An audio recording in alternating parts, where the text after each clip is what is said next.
Good morning students, I am Kapil Beniwal from NPS नोएवाल school. आज हम केमिस्ट्री का सेकंड चैप्टर स्टार्ट कर रहे हैं और सेकंड चैप्टर का एक मोस्ट इंपोर्टेंट टॉपिक स्टार्ट करेंगे। उस टॉपिक का नेम है कोलिगेटिव प्रॉपर्टी। केमिस्ट्री में जो सेकंड चैप्टर दिया गया है वो चैप्टर का नाम है सॉल्यूशन, और सॉल्यूशन का एक चैप्टर है सॉल्यूशन का एक टॉपिक है, वो टॉपिक का नेम है कोलिगेटिव प्रॉपर्टी। आज हम कोलिगेटिव प्रॉपर्टी के बारे में डिस्कस करेंगे। तो सबसे पहले हम देखते हैं कोलिगेटिव प्रॉपर्टी क्या होती है। तो colligative property, it is the property of dilute solution, it is the property of dilute solution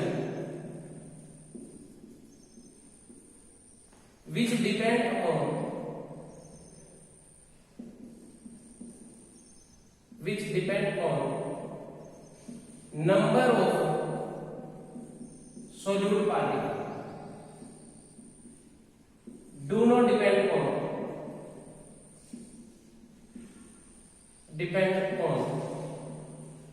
nature of solute particle,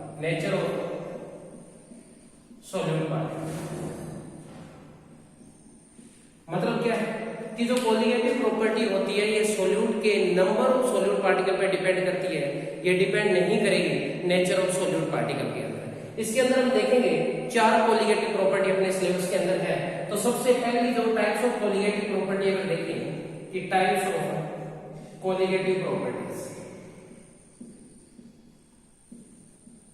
types of colligative properties के अंदर हम 4 टाइप की कोलिगेटिव प्रॉपर्टी देखते हैं। सबसे पहली जो कोलिगेटिव प्रॉपर्टी है उस कोलिगेटिव प्रॉपर्टी का नेम है relative lowering in vapour pressure, relative lowering in vapour pressure. Second type की कोलिगेटिव प्रॉपर्टी है elevation in boiling point, elevation in boiling point. Third आपके पास कोलिगेटिव प्रॉपर्टी है depression in freezing point, depression in freezing point. And fourth colligative property is osmotic pressure, osmotic pressure. ये चारों colligative property बहुत ज्यादा important है और हर board के exam में चारों कोलिगेटिव प्रॉपर्टी में से 100% क्वेश्चन आता है। तो याद रखना है चारों कोलिगेटिव प्रॉपर्टी को हम 1 बाय 1 डिस्कस करेंगे। सबसे पहले हम डिस्कस करेंगे कि relative lowering in vapour pressure क्या होता है। तो हम देख रहे हैं relative lowering in vapour pressure. सबसे पहली कोलिगेटिव प्रॉपर्टी आपके पास है relative lowering in vapour pressure.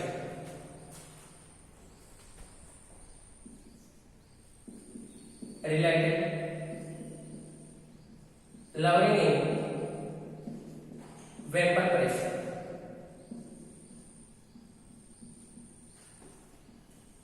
Relative lowering in vapour pressure के अंदर क्या होता है कि when non volatile solute is added to the solvent then vapour pressure of the solution is decrease. Solution का वेपर प्रेशर डिक्रीज होता है। सबसे पहले आप इसकी स्टेटमेंट देखते हैं कि when non volatile solute, non volatile solute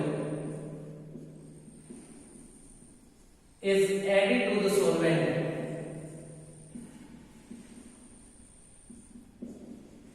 then vapor pressure of the solution is decreased. This decrease in vapor pressure, this decrease in vapor pressure of solution is called relative lowering in vapor pressure, relative lowering in vapor pressure। यहाँ पर relative lowering का मतलब होता है decrease. जब non volatile solute को solvent के अंदर ऐड करते हैं, मान लेते हैं कि अपने पास आपने नॉन वोलेटाइल सॉल्यूट ले रखा है, ये मान लेते हैं कि आपने इस कंटेनर में ये नॉन वोलेटाइल सॉल्यूट ले रखा है। क्या ले रखा है? नॉन वोलेटाइल सॉल्यूट, नॉन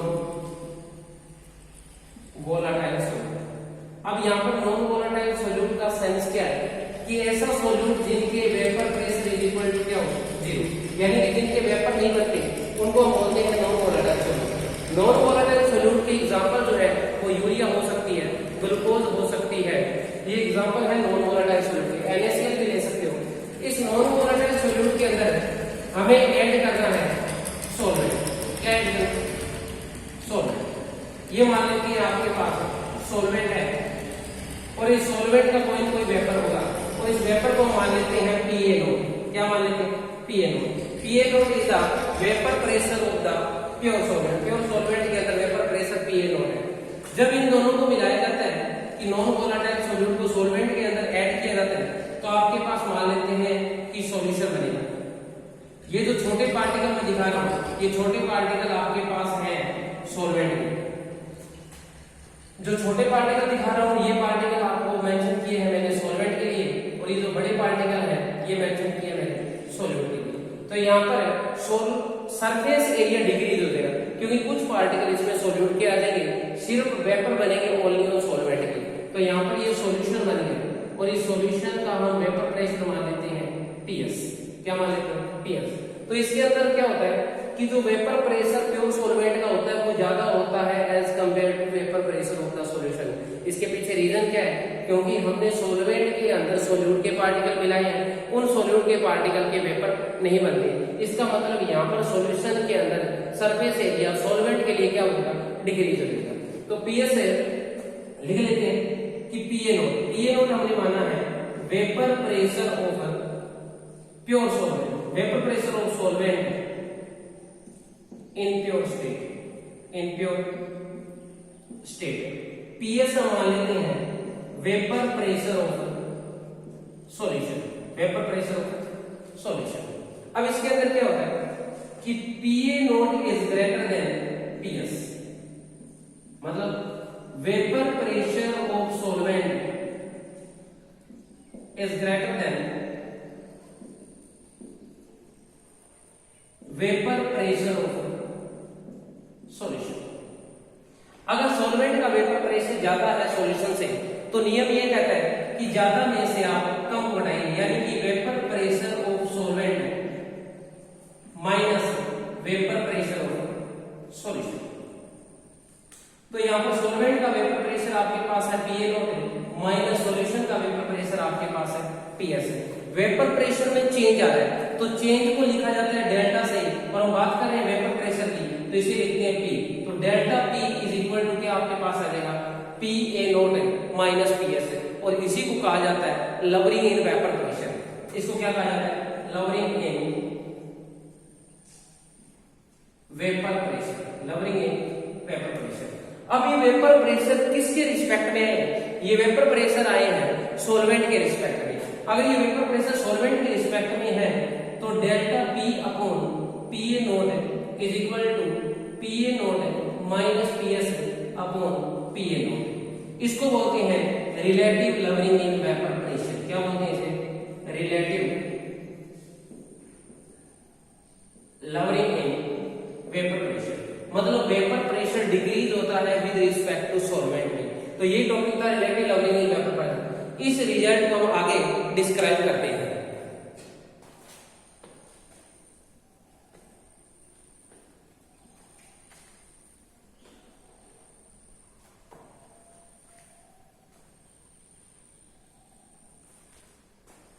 हमने निकाला डेल्टा P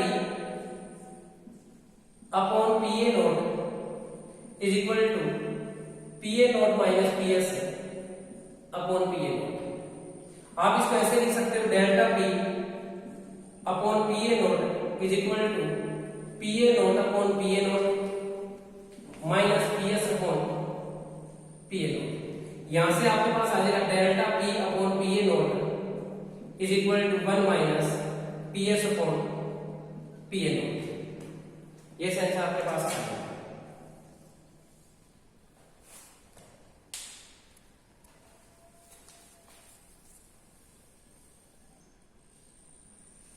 आपके पास है delta P upon PaNO is equal to 1 minus PS upon PaNO। अब इसके बाद में देखिए आपके पास क्या है कि अकॉर्डिंग टू रोल्स लॉ, एक लॉ आता है सॉल्यूशन चैप्टर में, अकॉर्डिंग टू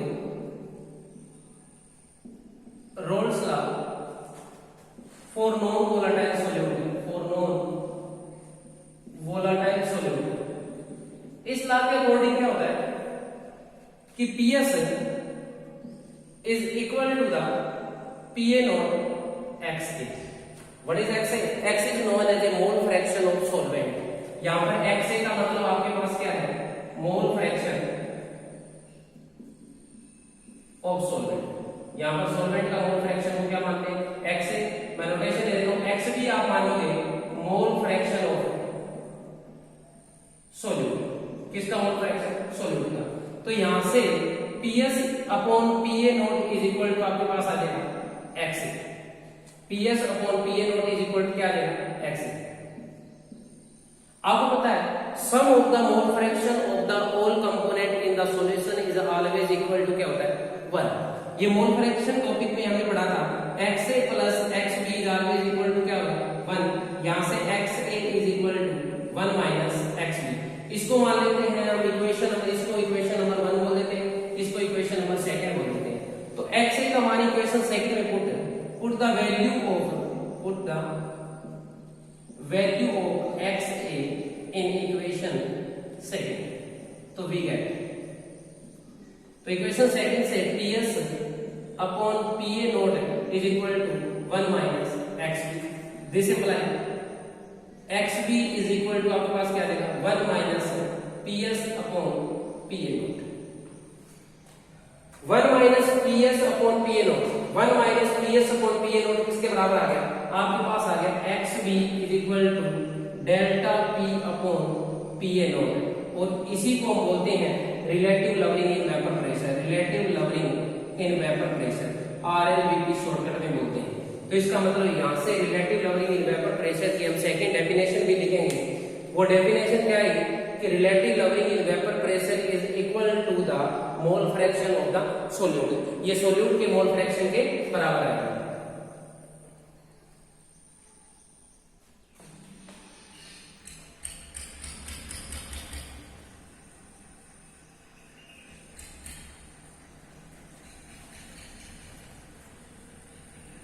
तो delta P upon PA naught is equal to XB। It mean relative lowering in vapour pressure is equal to the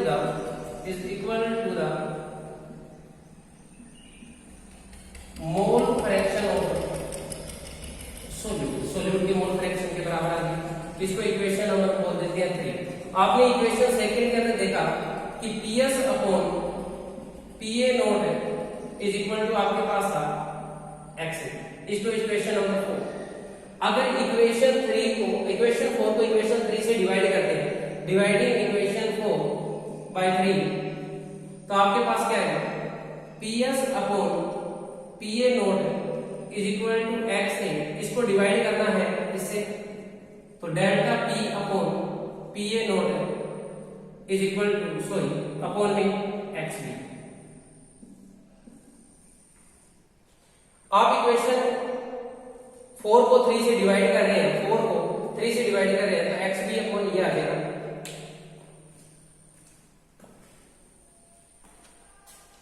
आप इस इक्वेशन को डेल्टा P के ऊपर लिखिए, इस इक्वेशन को रेसिप्रोकल कीजिए। Delta P upon PA naught upon में PS upon PA naught is equal to mole fraction of the solute upon mole fraction of the solvent. XB का मतलब मैंने बताया था मोल फ्रैक्शन ऑफ सॉल्यूट होता है, XA का मतलब मोल फ्रैक्शन ऑफ सॉल्वेंट। यहां से PA नोट कैंसिल, तो आपके पास आ गया delta P upon PS is equal to XB upon XA। मैं इसको लैंग्वेज फॉर्म में लिख देता हूं, यानी कि delta P upon PS is equal to X mole fraction of solute upon में B का मतलब सॉल्यूट है, और XA mole fraction of solvent. यहां से हम देखेंगे कि मोल फ्रैक्शन की वैल्यू कितनी आएगी। तो आपके पास है delta P upon PS is equal to mole fraction of solute. सबसे पहले मैं आपको बता देता हूं मोल फ्रैक्शन ऑफ सॉल्यूट लिखने का तरीका। तो मोल फ्रैक्शन ऑफ सॉल्यूट लिखने का तरीका है number of moles of solute upon में आएंगे total number of mole, total number of moles. Mole